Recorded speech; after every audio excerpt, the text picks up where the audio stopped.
ನನಗೆ ಸೀಕ್ರೆಟ್ ಆಗಿ ಮದುವೆಯಾಗಿ ಮಕ್ಕಳು ಇವೆ. ನಟಿ ರಮ್ಯಾ ಶಾಕಿಂಗ್ ಹೇಳಿಕೆ. ಹೌದು, ನಟಿ ರಮ್ಯಾ ಇದೀಗ ಯೂಟ್ಯೂಬ್ ಪಾಡ್ಕಾಸ್ಟ್ ನಲ್ಲಿ ಪ್ರತ್ಯಕ್ಷವಾಗಿದ್ದಾರೆ. ಗಂಟೆಗಳ ಕಾಲ ತಮ್ಮ ಜೀವನದ ಕೆಲವು ಸಂಗತಿಗಳನ್ನ ತಿಳಿಸಿದ್ದಾರೆ. ನಟಿ ಶಬ್ರಾ ಅಯ್ಯಪ್ಪ ಅವರೊಂದಿಗೆ ಪಾಡ್ಕಾಸ್ಟ್ ನಲ್ಲಿ ಮಾತನಾಡಿದ್ದಾರೆ. ಚಿಕ್ಕವಳಿದ್ದಾಗ ನಾನು ಹೆಚ್ಚು ಮಾತನಾಡುತ್ತಿದ್ದೆ. ಅಮ್ಮ ತುಂಬಾ ಪ್ರೀತಿ ತೋರಿಸುತ್ತಿದ್ರು. ನಾನು ಆಗ ಊಟಿಯಲ್ಲಿದ್ದೆ ಎಂದು ನಟಿ ರಮ್ಯಾ ಅವರು ಮಾತನ್ನ ಆರಂಭಿಸ್ತಾರೆ. ನನಗೆ ಅಮ್ಮ ಮಾತ್ರ ಇದ್ದದ್ದು. ನಾನು ಚಿಕ್ಕವಳಿದ್ದಾಗಲೇ ಅಪ್ಪನನ್ನು ಕಳೆದುಕೊಂಡೆ. ಬೋರ್ಡಿಂಗ್ ಸ್ಕೂಲ್ನಲ್ಲಿ ಓದುವಾಗ ಅಪ್ಪನಿಲ್ಲದೆ ಖಾಲಿ ಅನಿಸುತ್ತಿತ್ತು. ನನಗೆ ಇದ್ದದ್ದು ಸಿಂಗಲ್ ಪೇರೆಂಟ್. ಎಲ್ಲರೂ ಅವರಪ್ಪನ ಬಗ್ಗೆ ಹೇಳುತ್ತಿದ್ರು. ಆಗ ನಾನು ಅಮ್ಮನ ಹೆಸರು ಹೇಳುತ್ತಿದ್ದೆ. ನನಗೆ ಸರ್ನೇಮ್ ಇರಲಿಲ್ಲ. ನಾನು ಭಿನ್ನವಾಗಿ ಕಾಣಿಸುತ್ತಿದ್ದೆ ಎಂದು ವೈಯಕ್ತಿಕ ಮಾಹಿತಿ ಹಂಚಿಕೊಂಡು ಶಾಲಾ ದಿನಗಳನ್ನ ನೆನಪಿಸಿಕೊಂಡಿದ್ದಾರೆ. ನನಗೆ ಅನೇಕ ಬಾರಿ ಮದುವೆ ಮಾಡಿಸಿದ್ದಾರೆ.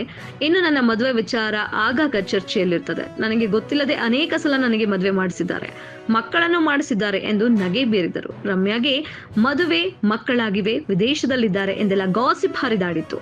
ಇದೆಲ್ಲವೂ ನನಗೆ ವಿಚಿತ್ರ ಅನಿಸುತ್ತದೆ. ತಮಗೆ ತಾವೇ ಕಲ್ಪನೆ ಮಾಡಿಕೊಂಡು ನನಗೆ ಮದುವೆ ಮಾಡಿದ್ದಾರೆ ಎಂದು ನಗು ನಗುತ್ತಲೇ ಮಾತನಾಡಿದ್ದಾರೆ.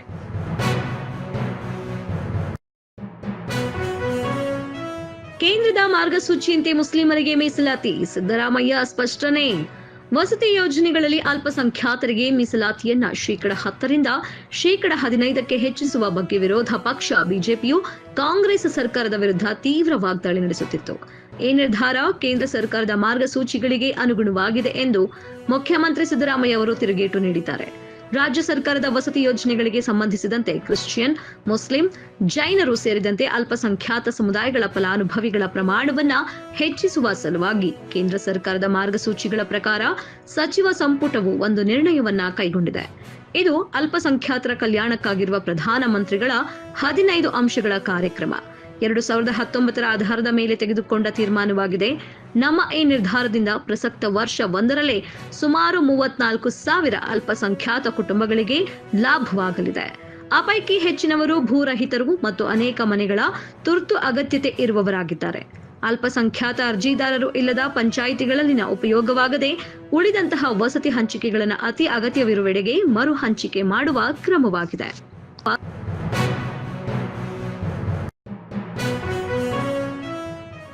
ವಕ್ಫ್ ಆಯ್ತು, ರೈತರ ಪಹಣಿಯಲ್ಲಿ ಸರ್ಕಾರ ಅಂತ ನಮೂದು. ಆತಂಕದಲ್ಲಿ ನರಗುಂದ ಅನ್ನದಾತರು. ಹೌದು, 80ರ ದಶಕ ಅಂದು ನೀರಾವರಿಕರ ವಿಚಾರವಾಗಿ ನರಗುಂದದಲ್ಲಿ ದೊಡ್ಡ ಬಂಡಾಯವೇ ನಡೆದಿತ್ತು.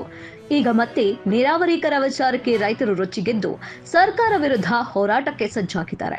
1995ರಲ್ಲಿ ರೈತರು ನೀರಾವರಿಕರ ತುಂಬಿಲ್ಲ ಅಂತ ಅಂದಿನ ತಹಶೀಲ್ದಾರ್ ರೈತರ ಜಮೀನು ಪಹಣಿಯಲ್ಲಿ ಸರ್ಕಾರ ಅಂತ ನಮೂದು ಮಾಡಿದ್ದಾರೆ.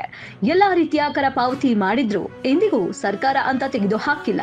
ಇದರಿಂದ ಸರ್ಕಾರದ ಯಾವುದೇ ಸೌಲಭ್ಯ ಸಿಗದೆ ರೈತರು ರೊಚ್ಚಿಗೆದ್ದಿದ್ದಾರೆ.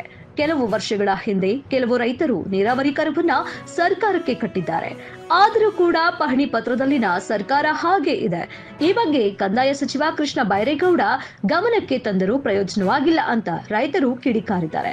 ತಹಶೀಲ್ದಾರ್ ಎಡವಟ್ಟಿನಿಂದ ನಮಗೆ ಯಾವುದೇ ಸರ್ಕಾರದ ಸೌಲಭ್ಯ ಸಿಗುತ್ತಿಲ್ಲ, ಬೆಳೆ ವಿಮೆ, ಸರ್ಕಾರದ ಪರಿಹಾರ ಸಿಗುತ್ತಿಲ್ಲ, ಅಷ್ಟೇ ಅಲ್ಲ ಸಾಲ ಕೂಡ ಸಿಗುತ್ತಿಲ್ಲ, ಜಮೀನು ಸಹವಾಸ ಬೇಡ ಅಂತ ಮಾರಾಟ ಮಾಡಲು ಹೋದರೂ ಆಗುತ್ತಿಲ್ಲ ಅಂತ ಸರ್ಕಾರದ ವಿರುದ್ಧ ಅನ್ನದಾತರು ಆಕ್ರೋಶವನ್ನ ವ್ಯಕ್ತಪಡಿಸಿದ್ದಾರೆ.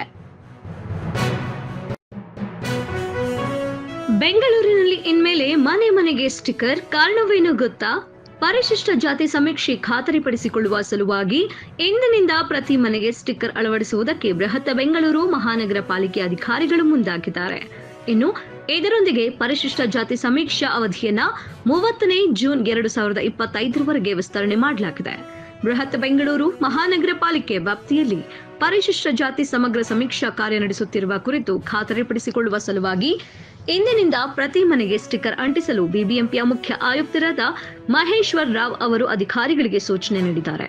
ಕರ್ನಾಟಕ ರಾಜ್ಯದಲ್ಲಿ ಶಿಕ್ಷಣ ಮತ್ತು ಸರ್ಕಾರಿ ಸೇವೆಗಳಲ್ಲಿ ಪರಿಶಿಷ್ಟ ಜಾತಿ ಪಟ್ಟಿಯಲ್ಲಿನ 101 ಜಾತಿಗಳಿಗೆ ಸೇರಿದವರ ಪ್ರಾತಿನಿಧ್ಯತೆ ಕುರಿತು ವೈಜ್ಞಾನಿಕ ದತ್ತಾಂಶವನ್ನ ಸಂಗ್ರಹಿಸಲು 5/5/2025ರಿಂದ ಮನೆ ಮನೆಗೆ ಭೇಟಿ ನೀಡುವ ಮೂಲಕ ರಾಜ್ಯಾದ್ಯಂತ ಸಮೀಕ್ಷೆಯನ್ನು ಪ್ರಾರಂಭಿಸಲಾಗಿರುತ್ತದೆ. ಕರ್ನಾಟಕ ಸರ್ಕಾರವು ಪ್ರತಿಯೊಬ್ಬರಿಗೂ ವಿಶೇಷವಾಗಿ ಪರಿಶಿಷ್ಟ ಜಾತಿಗಳಿಗೆ ಸಾಮಾಜಿಕ ನ್ಯಾಯ ಒದಗಿಸುವ ಈ ನಿಟ್ಟಿನಲ್ಲಿ ಪರಿಶಿಷ್ಟ ಜಾತಿ ಸಮೀಕ್ಷೆಯನ್ನು ನಡೆಸುವ ಜವಾಬ್ದಾರಿಯನ್ನ ನ್ಯಾಯಮೂರ್ತಿ ನಾಗಮೋಹನ್ ದಾಸ್ ಆಯೋಗಕ್ಕೆ ವಹಿಸಲಾಗಿದೆ.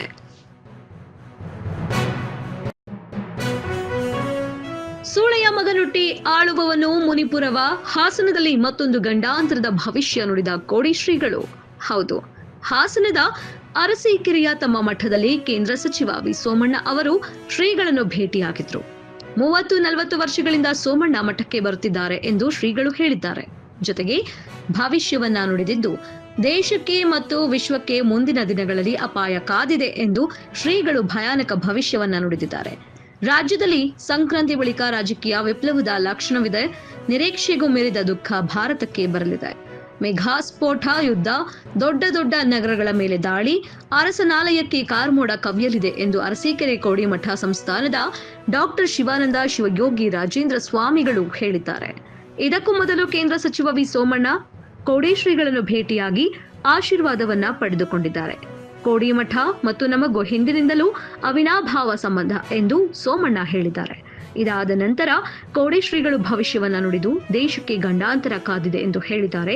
ರಾಜಕಾರಣ ಮುಳ್ಳಿನ ಹಾಸಿಗೆ ಇದ್ದಂತೆ, ಇದು ನಿಂತ ನೀರಲ್ಲ. ನಾನು ವಿಧಾನಸಭಾ ಚುನಾವಣೆಯಲ್ಲಿ 2 ಕಡೆ ಸೋತಿದ್ದೆ. ರಾಜಕೀಯ ವೃತ್ತಿ ಜೀವನದಲ್ಲಿ ಬಹಳ ದಿಗ್ಭ್ರಾಂತಿಯಿಂದ ಇದ್ದ ದಿನವದು. ಕೋಡಿಮಠಕ್ಕೆ ಬಂದಿದ್ದ ವೇಳೆ ಶ್ರೀಗಳು 3 ತಿಂಗಳು ಕಾಯಿ ದಕ್ಷಿಣದಿಂದ ಉತ್ತರಕ್ಕೆ ಹೋಗುತ್ತೀಯಾ ಎಂದು ಹೇಳಿದ್ರು. ಈಗ ಅದು ಆಗಿದೆ ಎಂದು ನುಡಿದಿದ್ದಾರೆ.